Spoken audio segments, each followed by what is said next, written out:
Halo, perkenalkan nama saya Dediana Fitri Ananda. Perkenalkan, nama saya Muhammad Zidan Aiman. Kami dari Universitas Muhammadiyah Bandung, jurusan Administrasi Publik angkatan 2019. Kami di sini akan menjelaskan tentang tujuan dan kegunaan pengantar ilmu hukum. Sebelum itu, saya akan merangkum dan menginformasikan kepada kalian pengertian ilmu hukum. Menurut Satjipto, ilmu hukum adalah ilmu pengetahuan yang berusaha menelaah hukum. Menurutnya, ilmu hukum ini ilmu pengetahuan yang menjelaskan dan menelaah secara rinci ilmu hukum. Dari pandangannya, ilmu hukum sendiri mencakup segala hal yang berhubungan dengan hukum, sehingga dari pendapat tersebut kita bisa lihat cakupan dari ilmu hukum ini sangat luas, bahkan ada yang berpendapat bahwa batas dari ilmu hukum tidak dapat ditentukan. Menurut Dalio, ilmu hukum adalah ilmu pengetahuan yang objek dari ilmunya adalah hukum itu sendiri. Pendapat yang dikemukakan oleh pakar-pakar tersebut mengenai ilmu hukum dapat kita simpulkan bahwa ilmu hukum merupakan ilmu pengetahuan yang objek kajiannya adalah segala macam aspek dari hukum itu sendiri, yang mana cakupan dari ilmu hukum sendiri sangatlah luas dan bisa dibilang tidak memiliki batasan yang jelas. Dalam hal ini, membuat orang yang ingin mengetahui hukum secara mendalam harus mempelajari segala aspek mengenai hukum itu sendiri. Bismillahirrahmanirrahim. Nah, kali ini saya akan menjelaskan sedikit tentang pengantar ilmu hukum. Nah, ilmu hukum memiliki tujuan dan kegunaan untuk menjelaskan tentang keadaan, inti, dan maksud tujuan dari bagian-bagian penting dari hukum. Nah, jadi si hukum ini pun serta kegunaannya adalah untuk dapat memahami bagian-bagian atau jenis-jenis ilmu hukum lainnya. Nah, jenis-jenis ilmu hukum itu terbagi dua, ada hukum pidana dan hukum perdata. Nah, kali ini saya akan membahas tentang hukum pidana atau hukum publik. Jadi, hukum pidana atau hukum publik ialah mengatur hubungan antara para individu dengan masyarakat serta hanya diterapkan bila mana masyarakat itu benar-benar memerlukan. Hukum pidana ini pemerintah membuatkan, jadi pemerintah tuh membuat kebijakan tuh nggak asal membuatin kebijakan gitu.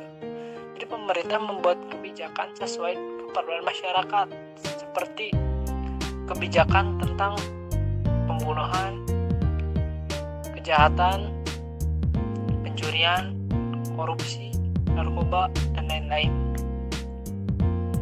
Nah, dan ada pun macam-macam hukum pidana. Apa aja sih macam-macam hukum pidana itu? Macam-macam hukum pidana yaitu ada 5: hukuman mati, hukuman penjara, hukuman kurungan, hukuman denda, dan hukuman tutupan. Nah, hukuman yang kelima hukuman ini itu sesuai beratnya orang dalam melakukan atau melakukan pelanggaran. Jadi kelima ini itu jadi menghakimi seseorang tuh nggak asal menghukum gitu. Jadi sesuai beratnya hukuman, berapa pasal yang dilanggar, dan berapa peraturan yang dilanggar juga. Nah, lanjut, adapun sumber-sumber hukum pidana. Nah, sumber-sumber hukum pidana itu jadi Indonesia itu tidak memiliki kitab undang-undang hukum pidana nasional. Jadi Indonesia itu masih memiliki undang-undang warisan. Jadi Indonesia itu nggak punya undang-undang nasional, melainkan ada juga undang-undang warisan, hukum pidana warisan dari pemerintah kolonial Hindia Belanda. Nah, adapun sistematika kitab undang-undang hukum pidana antara lain, yang pertama itu buku 1 tentang ketentuan umum, pasal 1 sampai 103. Yang kedua, buku 2 tentang kejahatan, pasal 104 sampai 488. Dan buku yang ketiga, buku 3 tentang pelanggaran, pasal 489 sampai 569. Dan juga ada beberapa undang-undang yang mengatur tindak pidana khusus yang maksudnya mengatur tindak pidana khusus yang dibuat setelah kemerdekaan antara lain UU 08 DRT tahun 1955 tentang tindak pidana imigrasi, yang kedua UU 09 tahun 1967 tentang narkoba, yang ketiga UU 16 tahun 2003 tentang anti terorisme. Nah, jadi ketentuan hukum pidana selain termuat dalam Kitab Undang-Undang Hukum Pidana maupun UU khusus, juga terdapat dalam berbagai peraturan perundang-undang lainnya seperti UU 05 tahun 1960 tentang Peraturan Dasar Pokok-pokok Agraria, UU 09 tahun 1999 tentang perlindungan konsumen, UU 19 tahun 2002 tentang hak cipta dan sebagainya. Hal tersebut dimungkinkan karena adanya pasal jembatan, yakni pasal 103 Kitab Undang-Undang Hukum Pidana. Nah, terus ada lagi asas-asas hukum pidana. Asas-asas hukum pidana itu ada 5. Nah, jadi asas legalitas tuh tidak ada satu perubahan dapat dipidana kecuali atas kekuatan aturan pidana dan peraturan perundang-undangan yang telah ada sebelum perbuatan itu dilakukan. Terus yang kedua, asas tiada pidana tanpa kesalahan. Untuk menjatuhkan pidana kepada orang yang telah melakukan tindak pidana harus dilakukan bila mana ada unsur kesalahan pada diri orang tersebut. Nah, jadi ketika kita menjatuhkan pidana itu tuh harus ada bukti dulu, baru kita bisa melakukan hukum pidana kepada orang tersebut. Nah, dan yang ketiga itu ada asas teritorial, di mana asas teritorial ini kita bisa menghukum para pelanggar apabila berada di daerah atau wilayah teritorial negara Republik Indonesia ini. Jadi kalau di luar negara Republik Indonesia kita tidak bisa menjatuhkan pidana kepada pelanggar, dan itu karena di luar wilayah. Jadi yang keempat ada asas nasionalitas aktif.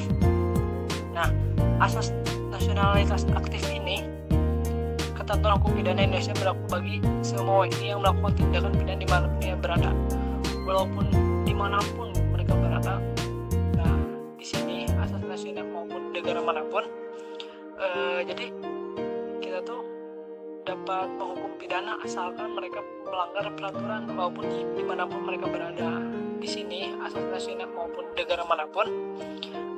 Jadi kita tuh dapat menghukum pidana asalkan mereka melanggar peraturan walaupun dimanapun mereka berada. Jadi bebas, jadi gimana ya, bisa menghukum tindak pidana walaupun mereka di luar negara kita, namun mereka adalah WNI. Nah, itu misalnya pembunuhan di Arab oleh orang Indonesia, sebab yang membunuhnya orang Indonesia. Nah, maka di sini muncullah asas nasionalitas aktif. Nah, maka di situ Indonesia berhak menghukumnya maupun di negara yang bersangkutan gitu. Dan yang kelima ada asas nasionalitas pasif. Jadi asas nasionalitas pasif ini, ketentuan hukum pidana berlaku bagi semua tindak pidana yang merugikan kepentingan negara. Nah, di sini adalah di mana hukum berlaku bagi pelanggar yang merugikan kepentingan negara. Contohnya seperti korupsi, itu rugi banget bagi negara kita. Ketentuan pidana Indonesia berlaku bagi semua tindakan pidana yang merugikan kepentingan negara. Nah, jadi seharusnya uang itu dipakai buat kepentingan negara, melainkan mereka dipakai untuk kepentingan pribadi. Nah, itu adalah contoh bentuk korupsi yang merugikan negara dan salah satu contoh dari asas nasionalitas pasif.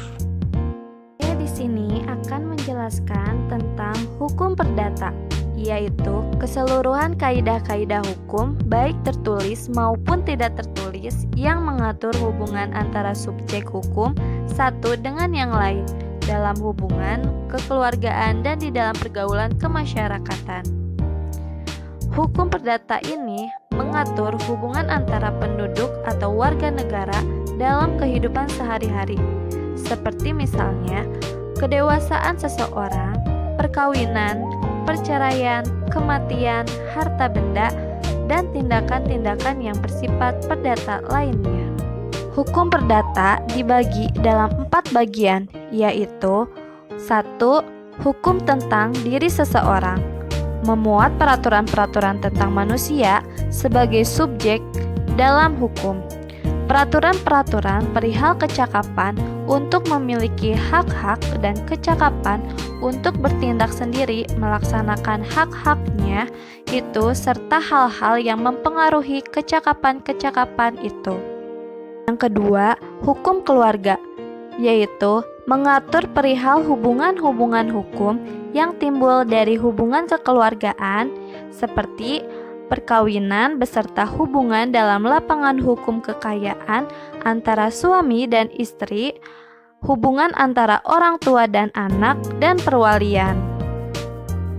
Hukum kekayaan, yaitu mengatur perihal hubungan-hubungan hukum yang dapat dinilai dengan uang. Jika kita mengatakan tentang kekayaan seseorang, yang dimaksudkan ialah jumlah segala hak dan kewajiban orang dinilai dengan uang. Dan yang terakhir, hukum waris, yaitu mengatur hal ihwal tentang benda atau kekayaan seseorang jikalau ia meninggal. Juga dapat dikatakan, hukum waris itu mengatur akibat-akibat hubungan keluarga terhadap harta peninggalan seseorang. Sekian dari kami, mohon maaf bila ada kesalahan, kekurangan, dan kelebihan, mohon dimaafkan. Mohon maaf apabila ada banyaknya kesalahan. Saya tutup dengan doa Rabbana atina fid dunya hasanah wa fil akhirati hasanah wa qina adzabannar. Wassalamualaikum warahmatullahi wabarakatuh. Dan semoga bermanfaat bagi semua.